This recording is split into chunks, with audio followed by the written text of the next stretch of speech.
পৃথিবীর বিখ্যাত কারি ইরানের, মিশরের, পাকিস্তানের, মরক্কোর, বাংলাদেশের বিখ্যাত কারি এবং দেশের শিশু কারির অংশগ্রহণ করবেন।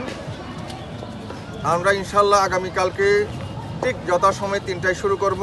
প্রতি বছর কক্সবাজারের এই মানুষের জন্য কোরআন, ইউটিউবে তো অনেকে কোরআন শুনে, গান শুনে, আপনার অনেক কিছু শুনে, কিন্তু সরাসরি ইউটিউবেতে শুনে কিন্তু সরাসরি কোরআন কারি দেখতে পাই না।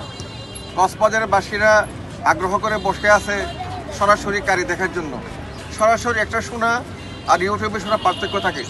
তার জন্য আমরা কক্সবাজারবাসীর জন্য প্রতি বছর চেষ্টা করতেছি সরাসরি কেরাত শোনার জন্য।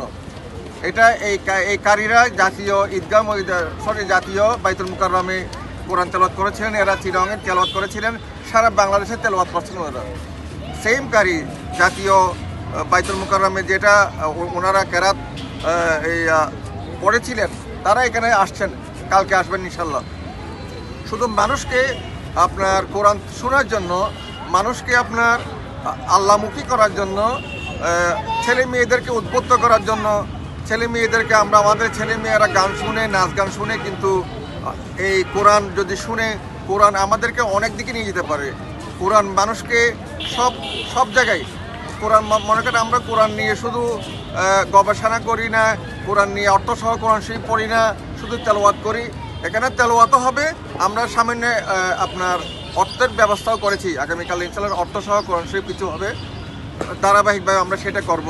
তো আমরা বলবো যে অপসংস্কৃতির বিরুদ্ধে ইসলামী সংস্কৃতির, সুস্থ সংস্কৃতির বিকাশে, প্রচারে, প্রসারে এবং কোরআনের প্রতি মানুষের আন্তরিকতা, মায়া, মহাব্বত বাড়াতে, কোরআনের সুর শ্রবণ করলে আমাদের ঈমান জাগ্রত হয়, কোরআনের সঙ্গে মানুষের নৈকট্য স্থাপন করে দিতে এই কেরাত মাহফিলগুলো অনেক বড় ভূমিকা রাখে। এই আয়োজন শুধুমাত্র আল্লাহর ওয়াস্তে, এখানে লোক দেখানো বা নিজের বাহাদুরি দেখানোর মতো কোনো বিষয় না। এটা সব আল্লাহর ওয়াস্তে, যে আল্লাহর কালাম তিলাওয়াত করা হবে আল্লাহর বান্দাদের সামনে। তো আল্লাহ পাক রব্বুল আলামিন যেভাবে বলেছেন, ওয়া ইযা তুলিয়াত আলাইহিম আয়াতুহু যাদাতুহুম ঈমানা, কোরআনুল কারীম যখন তিলাওয়াত করা হয় আমাদের ঈমান বৃদ্ধি পায়। তো এইখানে মূলত কোরআন তিলাওয়াতের এই আসরটা হচ্ছে কক্সবাজারবাসীর জন্য